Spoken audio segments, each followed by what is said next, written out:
Assalamualaikum warahmatullahi wabarakatuh. Waalaikumsalam warahmatullahi wabarakatuh. Teman-teman kepo people sekalian. Oh, disebutnya kepo ya? Iya. Siap. Soalnya pemirsanya pasti kepo-kepo. Oke, orang-orang kepo ya, kepo people. Alhamdulillah kita kali ini bisa berkumpul ya, bertemu bersilaturahmi walaupun online. Nah, kali ini saya kedatangan seorang tokoh living legend Kang Ashari ya. Wih. Beliau ini kalau kita ketik cowok paling ganteng di Bandung, nongol. Atau yang di Bandung coba tulis nama kecamatannya cowok paling ganteng di Buah Batu, coba cari. Cowok paling ganteng di Cicendo, coba cari. Atau cowok paling ganteng di Ujung Berung. Nongol beliau ya. Kumaha Kang As, apa kabar nih? Baik. Thank you nih sudah diundang. Oke. Kegiatan apa Kang As? Sekarang sih kita lagi ngerjain project sih, banyak project ya. Ada kemarin kita kolaborasi juga kan, yang di Horizon. Terus kita ada ngerjain token Abi token tuh punyanya Ibu Ambar. Terus kita juga lagi ngerjain project ini Profit Maker, web design, jualan tarantula juga masih. Apa aja lah. Apa aja, mau bikin website boleh sih. Apa aja kita kerjain. Bikin website, desain logo bisa. Company profile Bisa banget. Wah, bisa banget. Gitu. Jadi Kang As ini melakukan berbagai macam hal ya. Manusia multi talenta. Ya. Kalau ketemu sama Kang As ini, wah ada banyak banget ya yang bisa diobrolin. Saya juga jadi bingung itu ngundang Kang As mau ngobrolin apa. Satu-satu aja dulu. Oh, satu-satu. Dari zaman dulu kita ketemu mungkin. Benar. Oke, jadi mungkin karena sekarang bulan April ya. Itu tuh dulu kita ketemunya di salah satu organisasi ya, ekskul zaman sekolah. HI Hikmatul Iman ya dulu. Sama Kang Ashari. Jadi kita mau ngobrolin HI nih? Iya boleh lah, itu aja dulu. Udah hatam nih. Sangat berpengalaman ya, beliau mulai dari anggota, pengurus ranting, mungkin pengurus cabang, pengurus pusat. Pokoknya mah ngelatih juga, jadi ya sangat bisa. Pas lah ya ngobrol HI. Kumaha Kang As, gimana dong cerita-cerita awalnya Kang As bisa HI teh naon sih? HI teh apa? Menurut Kang As ya, menurut Kang gitu As. Versi Kang As. Jadi Hikmatul Iman itu kalau saya definisikan ya, itu adalah life changing friendship gitu ya. Jadi yang saya rasain banget sebetulnya kalau dulu di HI itu bukan bukan keilmuannya ya, tapi lebih ngubah hidup saya karena adanya pertemanan itu gitu. Oke. Ya dulu kalau saya itu introvert, bener-bener introvert aja, itu mah di depan kelas nggak bisa ngomong segala macam. Udah berubah banyak gara-gara ya Hikmatul Iman ini. Gitu. Nggak bisa ngomong dulunya? Nggak bisa. Aslina? Kalau saya baca ini, kalau misalnya ada kertas nih, saya pegang ya. Oke. Itu goyang-goyang saking nggak bisa ngomong, ngadeg-deg gitu. Aslinya nggak bisa ngomong di depan kelas. Okay. Nah, gara-gara HI ini lah berubah gitu ya, karena saya punya teman-teman hebat lah dulu saya di ranting SMA 3 ya. Pertama gabung teh. Ya. Tahun berapa itu? Tahun 94. Tahun 94. Wow, 28 tahun yang lalu teman-teman. Udah 20. Kalau anak tuh udah menikah punya anak satu mungkin ya. Udah lama banget lah. 28 tahun yang lalu guys, bayangin. Pokoknya ya itu. Jadi kalau didefinisin menurut saya sih ya, apa sih Hikmatul Iman ya, persahabatan sih sebetulnya. Jadi itu yang kerasa banget sama saya itu. Tadi dari introvert, dari nggak bisa ngomong sampai bisa ngomong. Oh betul. Itu waktu prosesnya gimana? Apakah menyenangkan atau tidak menyenangkan? Berubah dari tidak bisa ngomong jadi bisa ngomong? Nggak menyenangkan pasti ya, karena nggak kan menyenangkan. Pada dasarnya itu kan emang ya ikan disuruh jalan gitu ya. Saya tuh ya kalau ekstrimnya gini, ekstrimnya dulu saya SMP 5 kelas 3 itu teman saya cuma satu. Yang saya kan teman sebangku doang. 3 tahun sekolah, cuman satu teman? Enggak, sebetulnya kan kelas 1, 2, 3-nya beda-beda kelas nih. Oke. Nah, kelas 1 rada masih banyak, karena gara SD-nya hampir banyak lah yang di sana ya. Terus kelas 2 lumayan. Kelas 3 itu saya entah kenapa yang akrab cuma satu orang aja. Cuman satu orang di satu angkatan teh. Kelas lain tuh saya nggak hafal nama-namanya. Bahkan teman sekelas juga nggak hafal itu selama setahun. Nah se ekstrim itu gitu ya. Jadi pas pindah ke SMA 3 itu bener-bener ya walaupun ya dulu SMP 5 ke SMA 3 kan banyak ya yang Iya. hampir kayak pindah sekolah Kayak gitu pindah kan. sekolah, pindah. Tapi udah nggak pada kenal juga gitu. Jadi Waktu SMP-nya emang gak kenal. itu jadi ya lonely lah gitu ya, introvert. Jadi saya banyaknya ya diem gitu. Nah, kebetulan dulu orang tua saya itu dulu ya pas kecil banget kita tuh punya taman bacaan. Oke. Jadi kalau ada kopingko, ada apa gitu ya, Oh. itu berak-rak gitu ya. Di rumah? Di Oke. rumah. Oh, Jadi taman dulu bacaan. taman bacaan. Orang kan pada nyewa zaman dulu Iya, masih. iya. Kalau sekarang nggak tahu Aneka KB masih Aneka KB ada. di Buah Batu dulu yang terkenal ya. Nah, saya juga suka Aneka KB tuh. Udah. Nah, jadi suka baca tuh, terus orang tua juga sering ini zaman dulu mah video Betamax ya. Iya. Kungfu tuh. Rental video. Ya, gitu kan. Nah, jadi kan sering itu. Jadi dari dulu emang pengen bela diri karena pengennya wah gitu ya bisa naik ke Raja Wali gitu.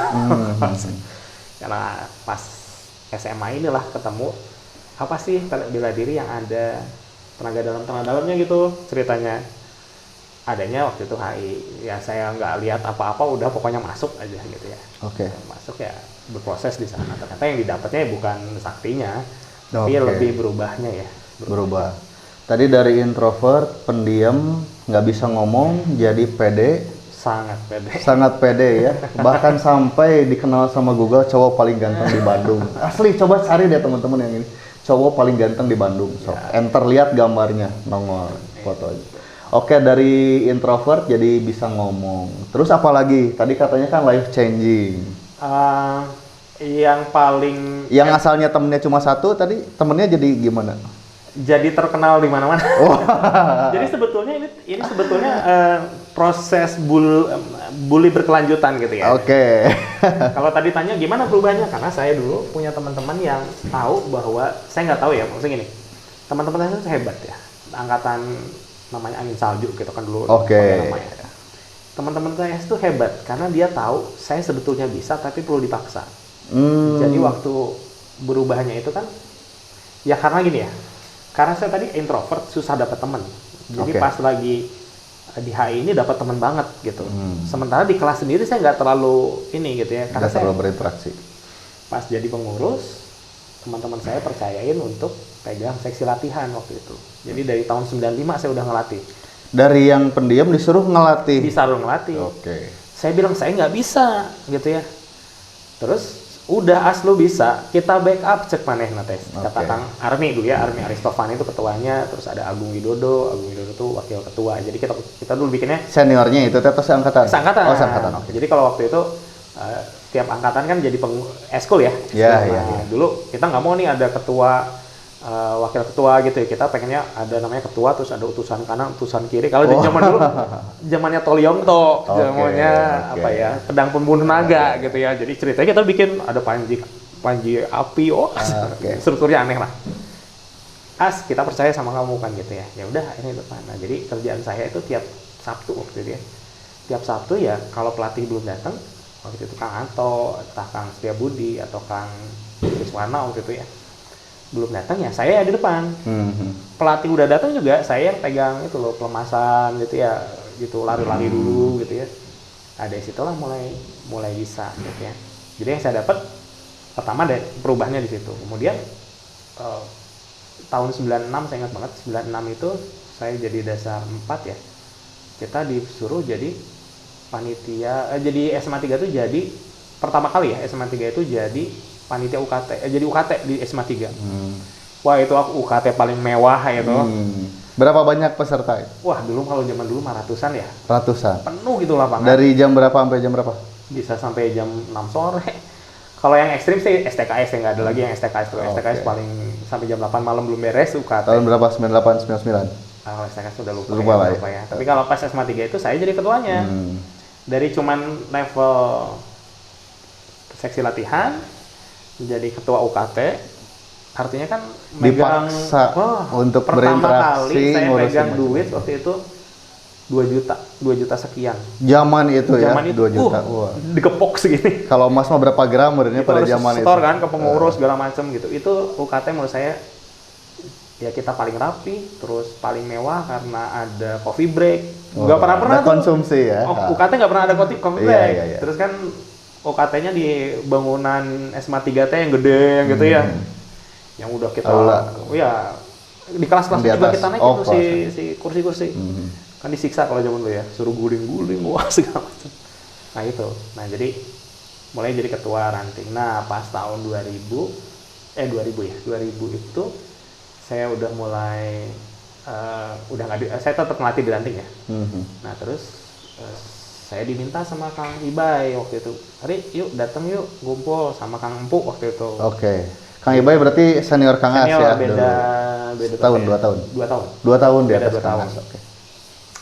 Kang Ibai ngajak ketemu, ini tentang kepengurusan pusat gitu ya, dikira teh cuman waktu itu Kang Ibai itu beliau jadi apa? Pengurus pusat? Belum, kita belum. Si jalur SMA 3 tuh belum pernah pegang pengurus pusat sekalipun. Jadi kan zaman dulu kayak ada blok-blok gitu ya. Oke, ya ada kelompok-kelompok murid ya. Iya. Dekatnya sama siapa, dekatnya sama siapa, lebih ke situ. Oke. Nah, jadi waktu itu kumpul di Pati Ukur, ngobrol di ruangan. Kang Empuk waktu itu bilang, ini pengurus pusat atau dikaderisasi, intinya mah kalian siapa yang mau jadi gitu ya. Didorong lagi saya itu, jadi sebetulnya jadi apa? Jadi pengurus pusat. Jadi pengurus pusat. Dicemplungin teh emang jadi gitu ya. Jadi karena waktu itu memang saya sama Kang Ibai dan teman-teman itu udah bikin ranting di ITB sama di Unpad dulu ya, Unpad baru ITB tahun-tahun itu. Jadi kita memang sering kumpul waktu itu. Jadi pengurus pusat. Jadi pengurus pusat pertama tahun 2000 itu jadi wakil ketua waktu itu ya. Wakil ketua 2 saya. Ketua 1 ketua 2-nya ada Kang Asep. Kang Ibai ini jadi ketua. Itu selama 2 tahun. Nah, dari situlah mulai pede banget ya. Itu mah namanya juga kalau ketua mah kan setiap UKT kita ngurusin, kita datang ke berbagai tempat gitu ya. Kalau ada upacara kita di depan kan gitu ya. Tapi waktu itu sih memang udah pede sih gara-gara aspel ya. Aspel kan dulu mau nggak mau harus ngelatih ya. Udah uji udah apa ya. Di situ sih. Ya bully-membulinya begitu lah. Oke, jadi tadi dari introvert jadi bisa ngomong, dari temennya dikit. Asalnya lingkungan kelas aja nggak gaul, ini malah satu sekolah, terus antar kampus, antar sekolah gitu ya. Ya itu sih skill komunikasi itu yang paling penting menurut saya sih itu sih. Dulu kan cuman persahabatan teman-teman kecil. Sekarang ya kalau dulu tuh kerasa banget ya. Kita kemana asal pakai celana HI udah itu mah udah gampang pasti gitu ya. Saya ngalamin kan malam-malam ke Cirebon gitu ya. Naik motor di jalur Pantura lewat bersaingan sama bis gitu ya. Zaman dulu Pantura bolong-bolongnya segede bocor wah gitu ya. Ya tapi semuanya enak gitu ya, seru ya. Jadi dulu juga kan ya kalau dibuat takut ya sampai sekarang pun masih banyak takutnya ya. Cuman ya dulu dilatih kan gimana caranya itu. Ya pengalaman kita pengukuhan gitu ya. Terus yang namanya ngobatin bantu yang kesurupan segala macam. Itu kan aneh zaman dulu ya dalam konteks orang master, mari kita mah bersemangat gitu. Kalau ada yang kesurupan, wah senangnya luar biasa gitu. Menemukan bahan praktek gitu ya. Jadi ada hal itu. Nah terus sepanjang perjalanan itu ya saya juga tahu ternyata saya mungkin punya berjodoh dengan yang namanya ngelatih. Gitu ya. Ngelatih. Jadi saya enjoy ngajar. Makanya akhirnya diterusin. Jadi saya enjoy banget ngelatih ngajar sehingga saya pas profesi pertama yang resminya kan jadi guru matematika. Itu udah enjoy banget lah gitu ya. Nggak ada lagi tuh kalau teman-teman ya kalau lagi PKL gitu ya, PPL kan praktek ngajar tuh. Ada yang pias depan kelas segala macam gitu ya, ngadeg-deg gitu. Saya mau udah lewat itu mah. Sudah terlewati masa-masa itu. Jadi mau depan 1000 orang juga oke-oke aja, cuma 30 orang nggak lah. Jadi buat teman-teman yang introvert, jangan merasa tidak bisa berubah ya. Kalau pengen berubah ternyata bisa loh. Dari nggak bisa ngomong sampai malah jadi seneng ngajar gitu. Dari nggak bisa ngomong jadi seneng ngajar. Walaupun itu sungsang banget, itu drastis bisa. Tapi walaupun sebetulnya karakter utama sih nggak berubah, masih ada ya. Jadi contohnya gini, ini saya kayak ngobrolnya kayak enak gitu. Iya. Tapi sebetulnya kalau nggak ditanya nggak ngobrol ini. Iya. Di Kesan beberapa orang saya dengar, Kang Aste kayak yang jutek, cenah kayak yang pendiam. Kalau belum diajak ngobrol itu, kalau belum diajak ngobrol. emang karena emang defaultnya itu, cuman karena kita sedikit mengikis ya, melatih mengikis, jadi kita bisa nggak terlalu ekstrim banget gitu ya. Kalau dulu saya ekstrim banget, sekarang mah asal ada pointer aja, ini bisa langsung gitu ya. Bahkan memulai pun kalau emang perlu nggak ada masalah sekarang gitu ya. Tapi ya tadi karakter dasarnya masih ada. Kalau misalkan nih kita lagi seminar gitu ya, saya prefer diem ngamatin, nyatet segala macam, karena ya tadi perfeksionis dan melankolis ya kalau di 4 kepribadian. Saya lebih ngamatin apa-apa, saya tuh nggak tiba-tiba ke depan gitu. Memulai pembicaraan enggak gitu, tapi kalau udah ngobrol ya, analisa dulu apa dulu kan gitu ya, banyak pertimbangan lah kalau pada dasarnya situ. Itu. Oke, terus apalagi menemukan tadi teh dari introvert berubah, terus menemukan potensi kesenangan gitu ya, melatih dan mengajar. Apalagi Kang, manfaat yang didapat dari DHI atau mungkin dari pengamalan dari ilmunya. Atau mungkin gimana? Oke. Terus terang kalau mau jujur-jujuran sih ilmu ya gitu-gitu aja ya. Jadi terus terang ya kalau menurut saya apa yang kita pelajari itu kan dilihat result efeknya gitu ya.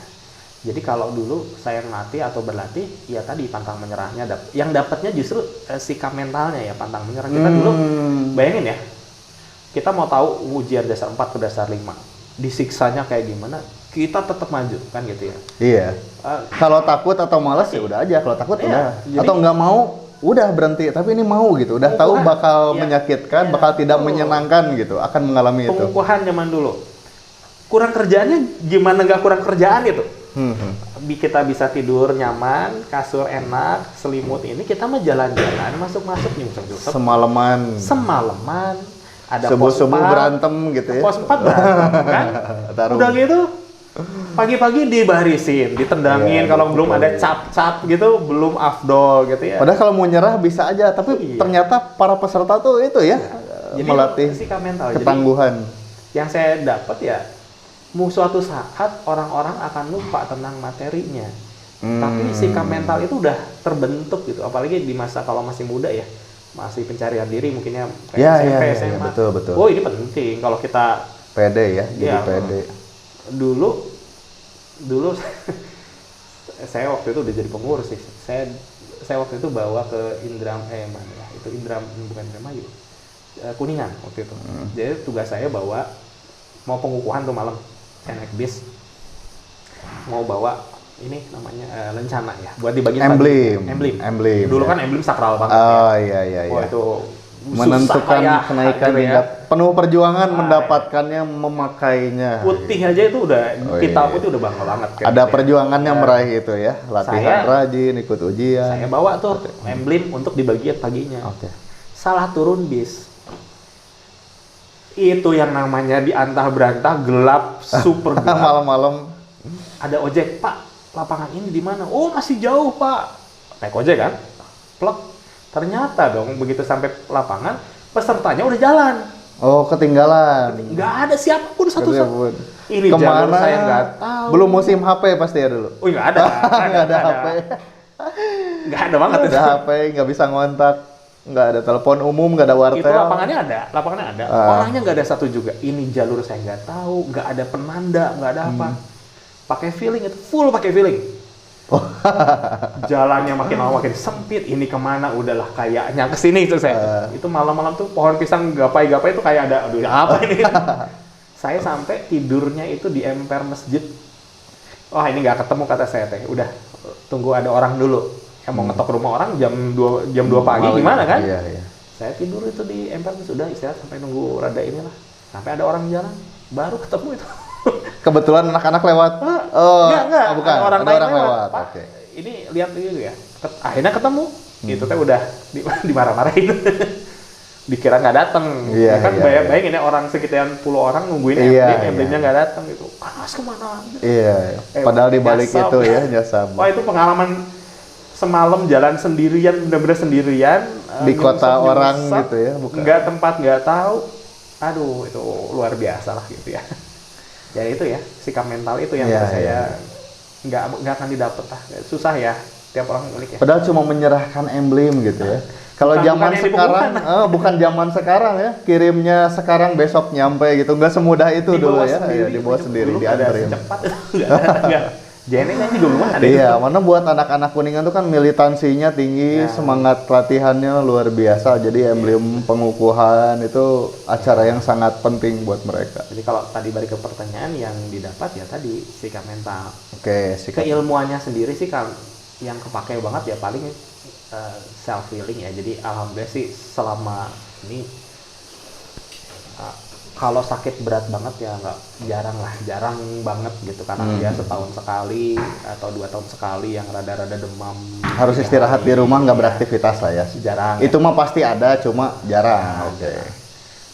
Terus ya itu karena setelah selepas dari perbela dirian ya, kita kan lebih fokus ke self healing sama terapi ya, bantu terapi memperluas jaringan sih sebetulnya ya. Jadi karena kalau jadi terapis itu orang kan percaya sama kita ya. Iya, ketemu banyak orang ya, Ya, yang jadi perlu ketika kita diterapi. bisa maintain trust orang, di sanalah orang jadi ya kita jadi kayak punya saudara lagi pada dasarnya kayak gitu. Nah itu sih kalau dari materi sih ya palingnya self healing aja. Terus ya karena zaman dulu juga si teknik pelatihan itu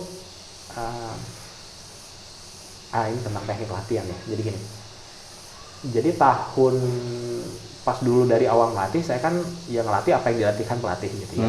Apa yang diajarkan gitu ya, silabusnya, Silabusnya kan materinya, jelas, cara ya. ngelatihnya Nah, sesuai apa leluhur gitu ya, ngajarinnya gimana. Pelatih saya brutal ya brutal ke bawah kan. Turunin, Ya, nah. tendang kan gitu ya. Nah kesini kan karena sudah jadi saya berhenti ngelatih di ranting itu tahun 2007. 2007, Jadi 15 udah- tahun yang lalu guys. Ya, jadi kan 2007. Ya, saya ikutan itu 94, 2007 baru selesai mendelegasikan kepelatihan di ranting. Ya.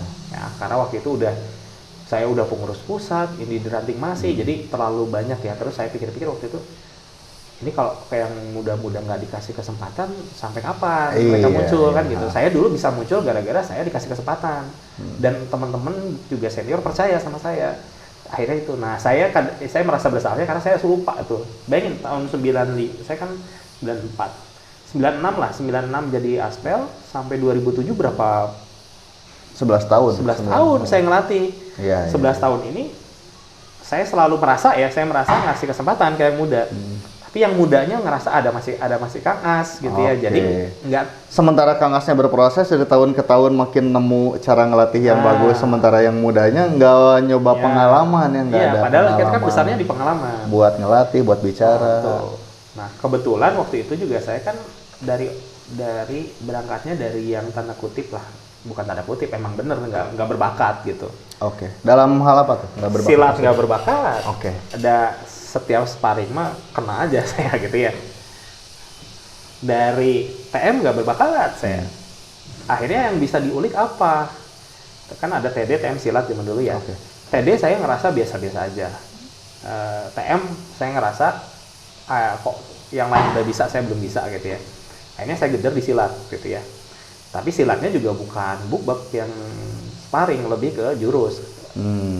Intinya saya bilang ke diri saya sendiri, kalau ngulang-ngulang berkali-kali mah saya mah bisa gitu ya pasti. Jadi saya kuatnya dulu di jurus. Nah, jadi referensi lah buat jurus. Nah, dari 3 materi ini yang saya bilang kenapa saya beruntung adalah karena saya beruntung mulai dari nggak bisa. Jadi akhirnya saya ngulik. Nah, pada suatu tahun saya ngerti waktu itu angkatannya mungkin angkatan 2000-an lah, 2002 gitu ya. Saya itu sempet karena saya ngerasa nggak bisa tuh ngelatih TM ya, nyimplong segala macem. Akhirnya saya nggak ngelatin TM, nyimplong tuh nggak saya perkenalkan ke bawah. Iya. Nah, suatu saat saya mikir kok ilmu berhenti di saya ya. Senior saya ngajarin, pelatih saya ngajarin, saya nggak bisa juga diajarin gitu loh. Kok saya yang nggak ngajarin lagi, nanti bahaya cek saya teh, nggak bisa nih begini. Dari situlah saya ngulik. Dari ya tadi saya bilang beruntung nggak bisa. Oke. Jadi nguliknya bener-bener dari nol gitu. Nol dengan ya mungkin ada 3-4 bulan kali ya, saya mikir ini gimana caranya supaya teman anak-anak bisa. Akhirnya yuk kita coba, cakap saya. Itu satu angkatan 32 orang, 80% bisa nyimplung dong. Oke. Pertama kali nyoba. Tahun berikutnya coba lagi, 80% lagi. Gila ini. Saya nemuin teknik yang luar biasa gitu ya. Yang sama-sama ya itu. Nah, dari situlah saya ngerasa oh berarti saya memang punya harus ngulik gitu. Iya. Apa yang saya nggak bisa bukan berarti berhenti, tapi harus justru saya cari arahnya. Beruntung saya nggak bisa, jadi saya tahu jalan buat pemula banget gimana. Step by stepnya, jalannya. Ketika gitu step by ya. step ini saya sampaikan, lebih banyak lagi orang yang bisa. Nah, dari situ saya mulai ngulik Kang Lutfi. Oke. Nah, tahun 2000, mungkin kalau kita MTHI tahun berapa tuh, 2011 ya? Iya. 2011 kan kita bikin MTHI. Nah, MTHI ini hanya fokus di kesehatan. Selama setahun 2 tahun kita masih pakai materi lama. Nah, dalam 2 tahun saya mikir juga itu, kok kan waktu itu kita bertiga ya, saya, Kang Won, sama Kang Sodik. Kalau kita latihan masih konvensional semuanya. Iya. Terus suatu malam kan kita suka gantian ngelatih di depannya. Suatu malam saya liatin yang Kang Won sama Kang Sodik ngelatih. Oh gini ya. Kok ini bisa gini ya? Langsung kita tuh dapat pencerahan. Iya. Loh, kalau diginin kayaknya bisa kan saya. Langsung saya ngulik itu sekitar seminggu 2 minggu. Intinya adalah dulu itu kan ada TD TM silat. Oke. Itu langsung digabung TD sama si TM. Jadi nggak ada lagi itu yang namanya Pemisahan TD dan TM dipisah. Oke. Di situ ternyata ketemu si aha momen lah kalau itu ya. Oke. Dicoba, akhirnya kita nggak kurang dari 6 bulan lah bisa ngembangin teknik orang dari 0, 12 kali latihan bisa nerapi. Nah itu yang ya kalau achievement ya. Nah dari situ saya lebih bebas lagi ya. Maksudnya ngerasa oh ya oke, berarti gini loh. TD dan TM itu dari dulu udah depan mata. Udah kita latih gitu ya. Bertahun-tahun. Berpuluh tahun. Kang As dari 2004 sampai 2011 17 tahun. Dapat momennya baru pas saat itu gitu. Pas gitu, wis, dahsyat ini hasilnya kan gitu ya. Nah, dari situ lebih tanda kutip lebih gila lagi ya. Udah dieksplor macam-macam. Akhirnya ya nemuin teknik-teknik yang lebih singkat. Jadi waktu prinsipal saya gini. Dalam melatih ya, karena sekarang juga masih aktif di XHI ya, masih melatih. Orang-orang itu nggak mungkin kayak zaman dulu. Karena saya bisa punya waktu berlatihnya panjang. Kalau zaman dulu eskul aja ya, semasa saya ekskul ya. Ekskul itu bisa seminggu 2 kali latihan. Dan itu misalkan pulang sekolah jam 1, jam 2 udah mulai latihan sampai jam 4 gitu ya. Sabtu malah bisa full dari pagi atau minggunya bisa dipakai. Anak-anak sekarang nggak punya itu. Sekolahnya sampai jam 4. Mau pulang PR, mau jam tugas, berapa kan gitu ya. Itu kerasa banget sama saya, sempat ngerasain oh nggak bisa nih. Orang-orang sekarang pun terus ekskul zaman sekarang juga dukungan dari sekolahnya udah beda banget ya sama dulu. Sama distraction hiburan tuh banyak. Segitu mudahnya gitu. Mau nonton, mau main game, mau baca. Jadi pola latihan lama itu bagus dan efektif menurut saya ya. Tapi dia require orang-orang untuk fokus. Dan ada orang-orang yang fokus dan bisa ngikutin itu.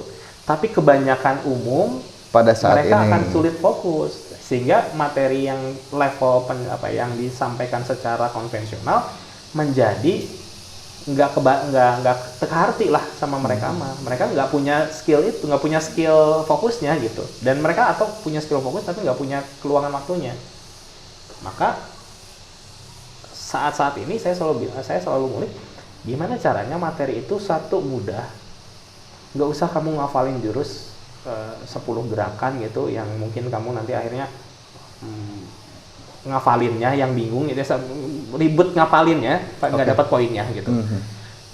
Latihan tuh sederhana, gerakannya sederhana, konsepnya sederhana, tapi efektif gitu. Nah ini semua yang selalu ya saat ini yang nguliknya sih ke arah situ. Gimana cara sih orang dalam cuman mungkin sekali latihan itu udah nyata gitu sih kerasa gitu ya. Dulu saya bertahun-tahun latihan ya. ikutan zaman SMA, zaman kuliah, nggak pede dengan hawa panas, masih bertanya-tanya, iya gitunya hawa panas teh gitu. Apakah ini panas tubuh atau betul tenaga dalam atau energi?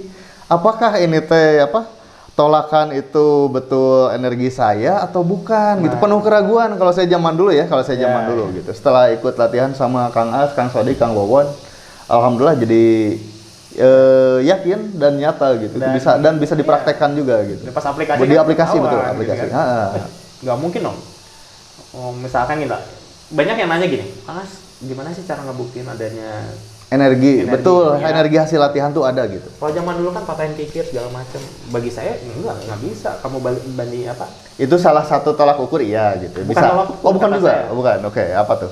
Kalau kamu mau mukul kikir itu masih pakai jarak atau ranketnya cuma 2, maka tenaga kuli juga bisa. Otot pun bisa. Otot bisa. Oke, teknik. Oke. Kan gitu. Kamu perlu keberanian dan speed. Oke. Ya, nggak usah latihan hawa panas, kamu bisa kan gitu. Tapi kalau kamu mau membuktikan TD itu pakai pemecahan, ya berarti kikir ranketnya harus 3 ranked. Nggak boleh sampai jarak sama sekali, kan gitu ya. Atau misalkan kamu muterin kikir cuma digituin doang gitu ya, kan luar biasa sulit.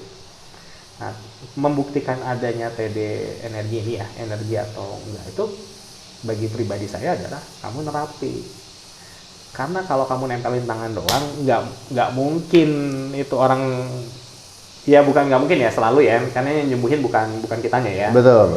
Cuman ya kalau kamu Kita tanpa cuma apa-apa ikhtiar. tempelin doang, pikiran kemana-mana ya nggak kan gitu. Tapi kalau kamu berarti fokus, kamu berarti olah nafas, kamu berarti misalkan niat gitu ya, begitu tempel ya besar kemungkinan bahwa itu akan ngefek. Nah ketika itu ngefek berarti kamu akan lihat sendiri buktinya dari hasil latihan kamu gitu. Itu sih kalau pembuktian itu lebih ke sana ya. Jadi makanya aplikasi kan kita ya termasuk yang bukan kita, kalau saya pribadi sih bukan praktisi aktif di terapi ya. Jadi saya serius gitu ya, karena kayaknya jalannya nggak ke sana gitu ya. Karena saya pernah nyoba itu, aduh repotnya luar biasa ya. Saya pernah itu emang masa-masa terapi ke sana, kejar ya, ujung ke ujung kota Bandung dikejar gitu ya. Habis waktu di jalan segala macam, saya pikir-pikir kayaknya saya manfaatnya lebih banyak deh kalau saya ngurus yang lain. Makanya saya ambil posisi apa sih yang saya punya. Saya kan bisa ngelatih, saya kan bisa ngulik. Daripada saya yang kuling-kuling Bandung gitu, lebih baik saya fokuskan kemampuan saya buat ngelatih para terapis yang mungkin jalannya memang terapi. Iya.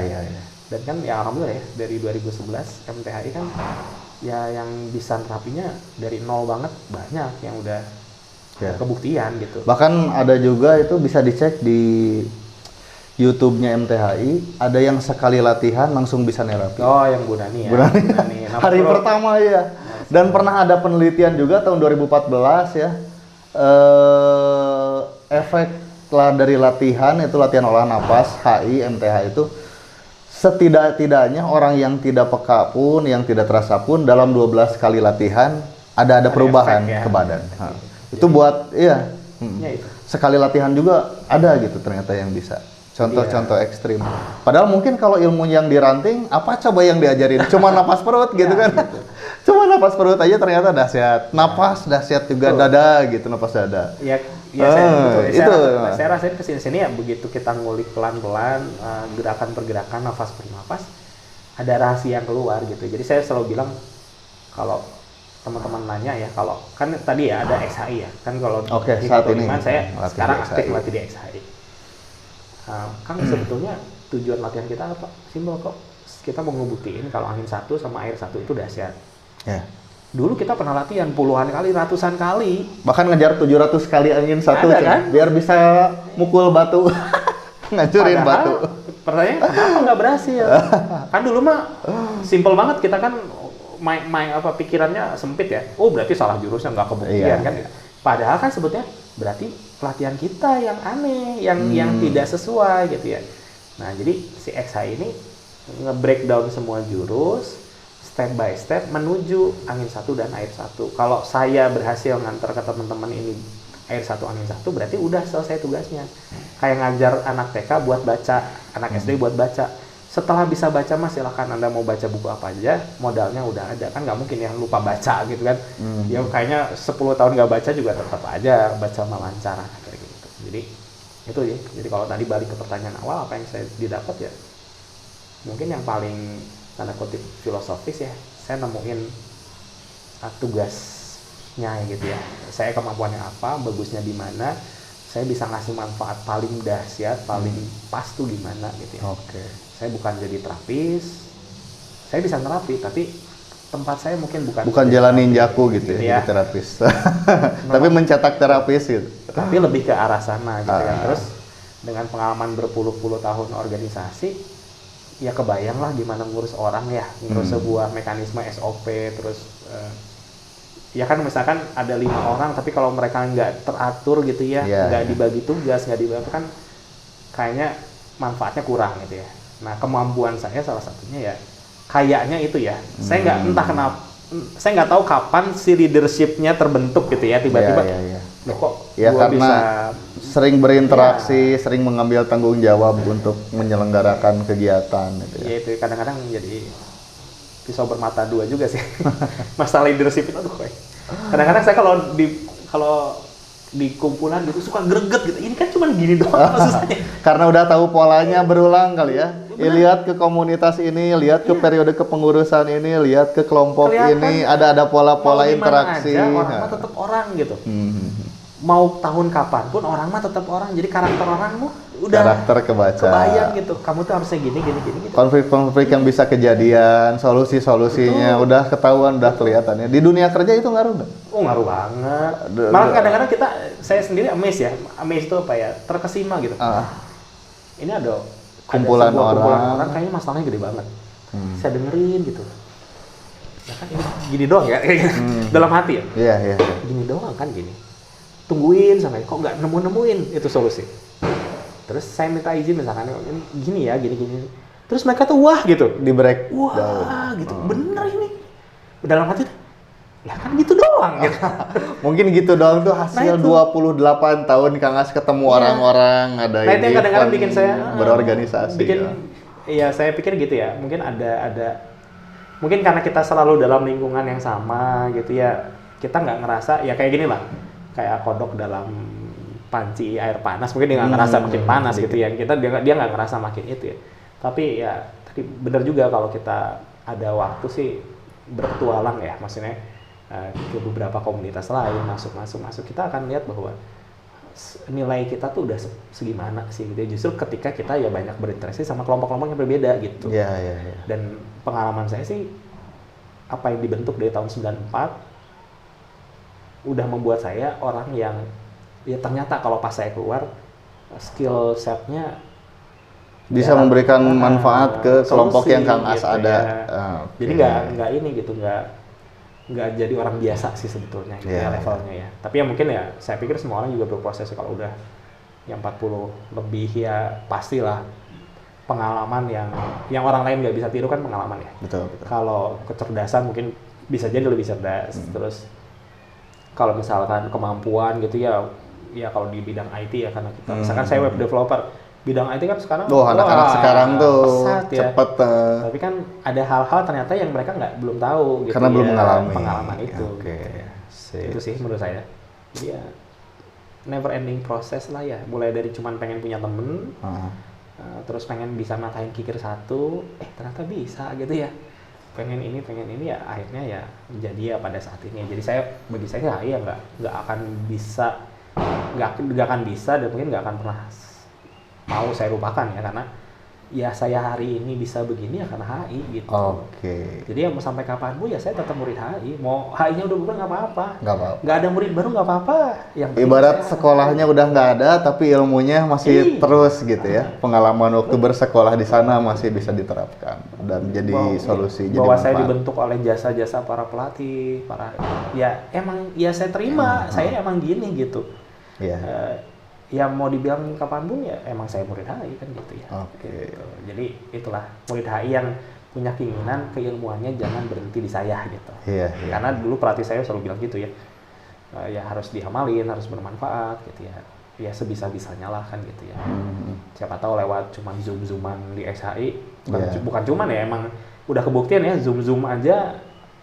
Ada teman kita di Sumatera Selatan, Kang Alfian itu dari, ternyata saya pikir anak HI gitu ya dulunya. Ternyata bukan anak HI. Bukan. Kang Alfian itu baru belajar. Kenal dari YouTube itu. Dari YouTube. Dari YouTube. Akhirnya masuk Zoom sampai bisa nerapi kan ya menurut saya minimal saya sudah ngasih ilmu yang mengalir ya ke kayak ke Kang Ato ya. Kang Ato kan berjasa banget ya buat saya. Yang ngelatih Kang Asari ya, Kang Ato. Kang almarhum, yang udah almarhum ya Kang Ato. Bahkan beliau juga bikin masjid ya, namanya Hikmatul Iman. Kang Ato itu karena saya nggak wasdal gitu ya. Saya nggak terlalu kenal yang lain ya. Tapi yang saya kenal salah satu wasdalnya Kang Ato ya.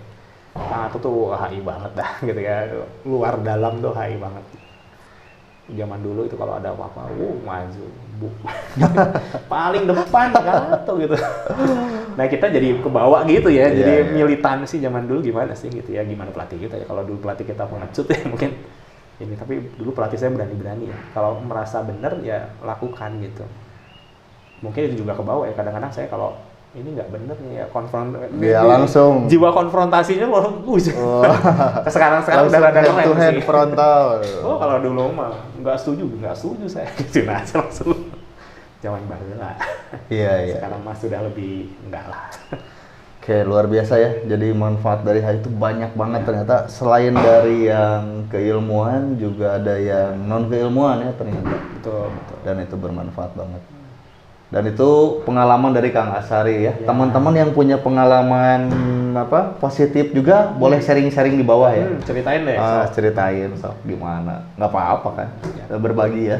Karena bisa jadi kita sekolah di tempat yang sama, tapi pengalaman ilmu yang didapat dari sekolah itu bisa beda-beda ya. Bukan bisa, pasti beda. Ya. Tiap orang beda. Masuk sekolah atau masuk kampus yang satu jurusan apa itu bisa sangat personal, bahkan yang satu jurusan, satu kelas pun bisa. Satu jurusan, sebangku, dosennya sama ya beda, personalnya beda pasti dapat sesuatu ya. Nah justru ya kata saya puzzle ini ya, kepingan ini kalau kita duduk bersama gitu ya. Jadi sebenarnya kalau misalkan anggaplah mungkin saya udah tua ya, jadi senang ngumpul gitu ya. Ya orang-orang ngasih puzzle mereka, kita dapat ternyata pas mengukuhan ini kamu gini ya. Kan dulu kan sering miskom jelas ya. Kita misalkan masih remaja lah. Iya. Saya bisa mengetahui skill untuk mengatasi masalah sekarang kan gara-gara udah banyak masalah. Iya, mengatasi banyak masalah, gimana cara jalan banyak tengah masalah. Gitu, orang si A si B kayak gini bisa kita damaikan gitu ya. Ya itu kan gara-gara dulu latihan gitu ya. Nah, jadi semua pasti punya tadi kepingan puzzle experience yang beda-beda ya, jangan sampaikan aja gitu. Siapa tahu yang namanya kalau dibilang hidayah mah ya. Hikmah ya. Pelajaran yang hidayah, hikmah lah ya. Hikmah itu kan dari mana aja ya. Betul. Dari mana aja. Bisa dari pengalaman orang, pengalaman sendiri. Pengalaman baik, pengalaman buruk ya. Semuanya bisa diambil hikmah kan gitu. Betul. Siapa tahu cerita kita pemicu hikmah itu jadi orang lain jadi inspired gitu ya. Betul. Bisa jadi hanya satu kalimat kecil tapi dia emang saatnya terinspirasi dari situ ya, tergeraknya di situ ya, siapa tahu gitu. Menurut saya sih itu yang kita butuhin ya, dari ya kalau teman-teman termasuk yang dulu ikutan HI menurut saya ya nggak ada salahnya dong ceritain gitu ya. Karena itu yang menurut saya, siapa tahu generasi berikutnya kan nggak tahu ya betapa kesalahan-kesalahan kita buat lah gitu ya. Jangan bilang kesuksesan lah, sukses mah jarang lah gitu ya, bukan jarang ya, banyak sih. Besok kesalahan apa sih yang dulu kita lakukan? Pelajaran apa aja gitu, hal yang benar yang nggak benar gitu. Kita punya, kata saya sih kita punya tanggung jawab pada generasi berikutnya itu gitu ya. Jangan sampai mereka lakuin yang sama gitu.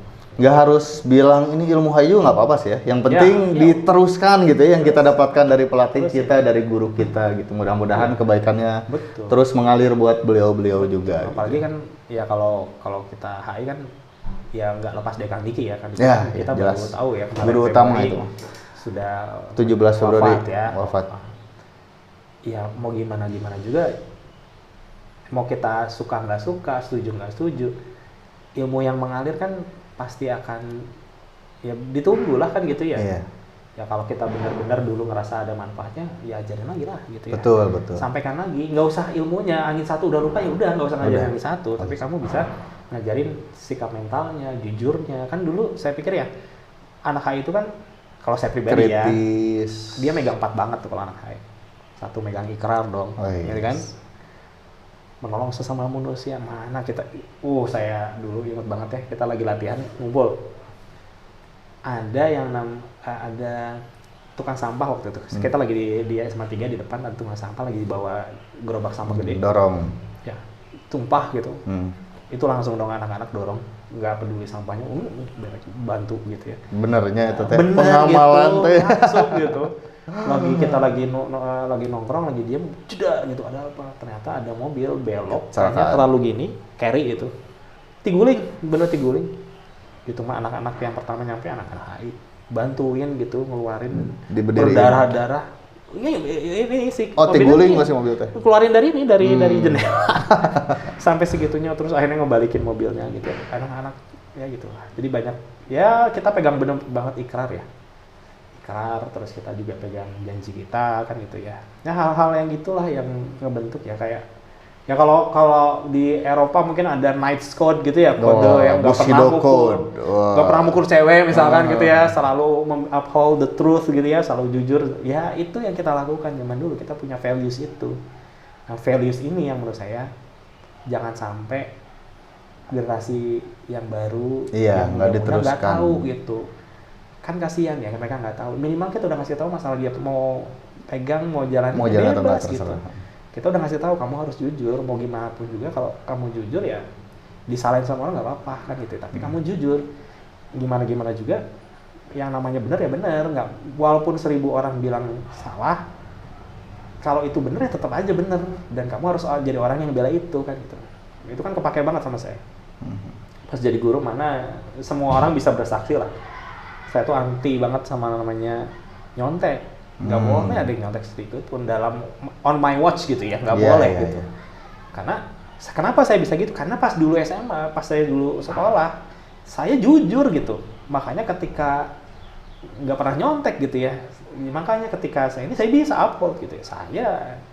Nah saya pikir ya, kenapa dulu saya ketat sebagai guru nih, kalau dulu di SMA Pasundan 1 nih, yang diajarin sama saya, itu kalau ujian ya, UKT itu ujian, UTS atau UAS gitu ya, misalkan ada 5 kelas nih, 1, 2, 3, 4, 5. Saya jalan dari sini nih, kelas ini narik nafas nih.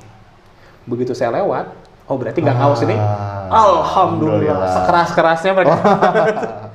Begitu saya masuk ke kelas, gitu. Ya biarin aja gitu ya. Karena ini life lesson gitu. Suatu saat kalian akan meminta anak-anak kalian untuk jujur, nggak nyontek gitu. Iya betul kan. Ini harus ada yang ngajarin ke kalian, walaupun kalian belum ngerti sekarang, suatu saat akan ngerti. Nah, mungkin anak-anak mikirnya saya pengen punya nilai besar, biar naik kelas, biar aman dari orang tua. Iya. Sementara Kang As pengennya silahkan, tapi dengan cara yang benar gitu ya. Karena sebagai saya, jujur itu lebih penting. Kamu nggak bisa, it's okay. Nggak bisa belajar. Tapi kalau kamu nggak jujur, udah lewat gitu. Mau ngapain gitu. Value-nya lebih tinggi gitu ya. Itu. Nah ini yang saya selalu ajarin. Nah kenapa itu ya? Karena dulu saya hidup berproses by the rules. Rules-nya apa ya? Rules HI tadi gitu. Nggak bisa kamu jadi orang yang nggak bela yang salah, nggak bela yang benar gitu ya. Kalau salah kamu bela ya udah kamu dadah kan gitu ya. Nggak ada gunanya kamu hidup lah kira-kira gitu ya. Nah itu kan dulu bener-bener ya, ya di tempatnya gitu ya. Ya kayak gitu ya menurut saya. Ya makanya ya sayang gitu ya sekarang HI-nya udah nggak ada ya. Tapi gimana lagi ya? Ya itu tinggal diteruskan aja. 2016 udah ini ya udah kita sepakat ya, karena udah kesepakatan bersama. Ikut aja. Itu. Tapi ya nilainya kan masih bisa netes gitu ya. Mungkin nggak deras seperti dulu, tapi netesnya mah harusnya masih bisa ya. Masih bisa diajarkan. Gitu. Paling kurang terdekat aja. Aspek apapun. Iya. Oke, seru banget nih ngobrol sama Kang As. Mungkin nanti perlu ada part 2-nya ya. Oke, ini mah ngobrol apa? Ini hari Ramadan pertama ini. Gitu. Sayang kalau cuma ngobrol berdua tidak diabadikan gitu. Jadi memang kita kan mau ngabuburit, pokoknya Kang Lutfi ini mau jadi Keportasi ini mau diorbitkan gitu mau diseriusin gitu, biar ngasih manfaat lah. Soalnya saya tuh sayang ya, banyak ketemu orang-orang gitu ya. Mungkin bukan orang terkenal banget, bukan tokoh nasional, tapi orang-orang itu punya pengalaman, punya hal-hal yang bermanfaat gitu. Betul. ada obrolan mungkin hal simpel, tapi kayaknya itu bisa jadi solusi buat orang lain, bisa jadi pencerahan. Jadi makanya saya mulai berinisiatif lah merekam. Gitu. Karena kan mungkin usia YouTube akan lebih panjang daripada usia kita. Betul, ya? betul. Sampai kapanpun ini video bisa masih disimak. Gitu betul. Ya itulah, betul mengabadikan ya. Sip. Semoga aja YouTube-nya masih terus sampai 20 tahun yang ke Kalau depan. nggak bisa dipindahkan ke format lain lah, selama digital, mau ke Twitter kek, mau kemana kek, atau video gitu. Oke, mungkin itu aja untuk sesi ngobrol-ngobrol santai kali ini. Nanti teman-teman bisa lihat ya di deskripsi linknya Kang As, kalau mau kontak-kontak ada IG-nya atau Facebook-nya. Terus kalau mau latihan online sama beliau ada di mana gitu. Itu open ya, siapapun mau yang pernah latihan HI atau enggak juga boleh ya. Kita kan spesialisnya pemula malah. Betul, pemula. Malah pernah ada bapak-bapak dari Jawa Timur ya, nonton video Kang As, tapi nemunya kontak HP saya, nanya ke saya gitu, apa yang beliau ajarin. Dari nggak bisa nerapi sampai bisa nerapi. Cuma belajar napas perut, napas dada, sama nempelin tangannya ke bagian yang mau diterapi gitu. Itu bisa, ada. Itu lucu itu, yang ngajarnya Kang As nanya ke saya, tapi berhubung saya juga bisa jelasin. Aduh. Oke, sekian aja teman-teman. Mudah-mudahan obrolan kita ini ada manfaatnya buat teman-teman semua gitu ya, hikmah-hikmah yang kita dapatkan. Sip. Oke. Sebarin. Iya, jangan lupa like, comment, share, dan subscribe. Terus juga mohon maaf kalau ada salah-salah kata. Semoga teman-teman semua selalu diberkahi, diberikan kesehatan ya semuanya. Siap. Oke, terima kasih. Wassalamualaikum warahmatullahi wabarakatuh. Waalaikumsalam warahmatullahi wabarakatuh.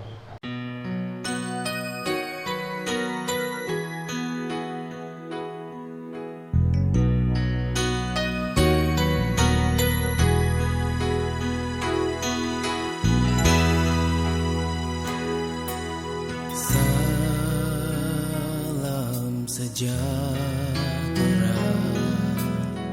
bagi semua insan di dunia. Kami ada dengan satu tujuan mulia, menegakkan kemuliaan khalifah dunia.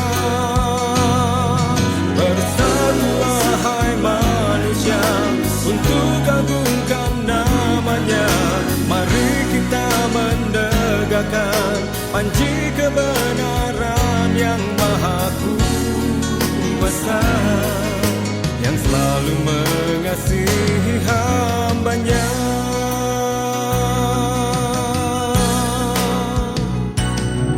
Dengan sepenuh tenaga kami berupaya mengajak sesama berpijak di jalan Allah, bulatkan semangat di hikmatul iman. Bersatulah hai manusia untuk agungkan namanya. Mari kita menegakkan panji kebenaran yang maha kuasa, yang selalu mengasihi hambanya.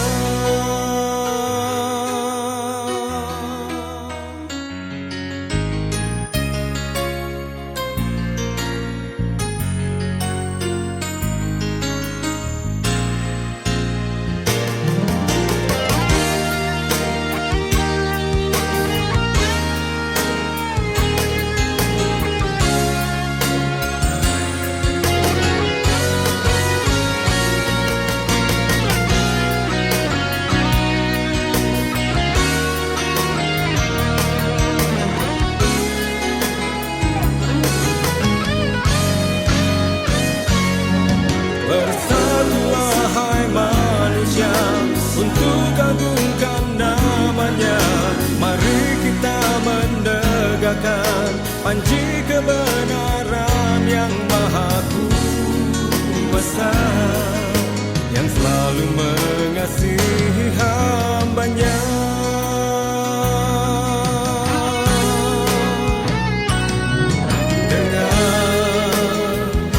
penuh tenaga kami berupaya mengajak sesama berpijak di jalan Allah, bulatkan semangat di hikmatul iman.